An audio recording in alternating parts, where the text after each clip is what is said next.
The mystique of the ancient stone circle of Stonehenge has long stoked people's imaginations. Theories as to what the Neolithic monument was used for include everything from a burial site to a place of healing. But a team of Australian researchers believes that the Blue Stone Circle and similar formations of standing stones in the UK may actually have been built to track the movements of the sun, moon and stars thousands of years ago.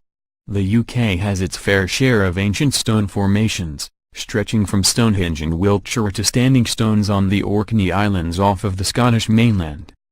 By looking at their positions and orientation and comparing this against the astronomical alignments around the time they were built, researchers at the University of Adelaide have provided evidence to support the theory that these stones were placed in relation to the movement of celestial bodies. Nobody before this has ever statistically determined that a single stone circle was constructed with astronomical phenomena in mind. It was also position, said Dr. Gail Higginbottom, project leader at the University of Adelaide visiting and who is also a visiting fellow at the Australian National University. This research is finally proof that the ancient Britons connected the earth to the sky with their earliest standing stones, and that this practice continued in the same way for 2,000 years. The team looked to some of the most ancient stone formations on the British Isles, including Callanish, on the Isle of Lewis, and Stenness, Isle of Orkney. It is believed that some of these sites could predate Stonehenge, where construction was thought to have begun around 3100 BCE.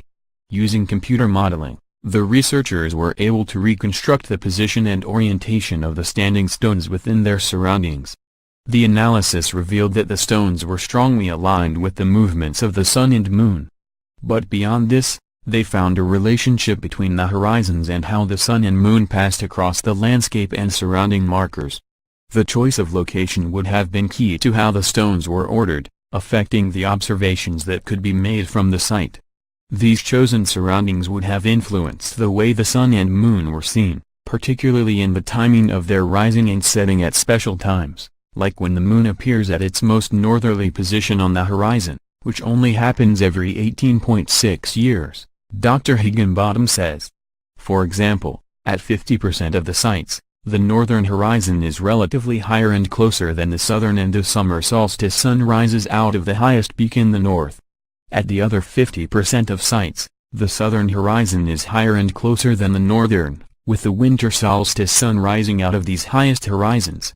The researcher added, these people chose to erect these great stones very precisely within the landscape and in relation to the astronomy they knew. They invested a tremendous amount of effort and work to do so. It tells us about their strong connection with their environment, and how important it must have been to them, for their culture and for their culture's survival.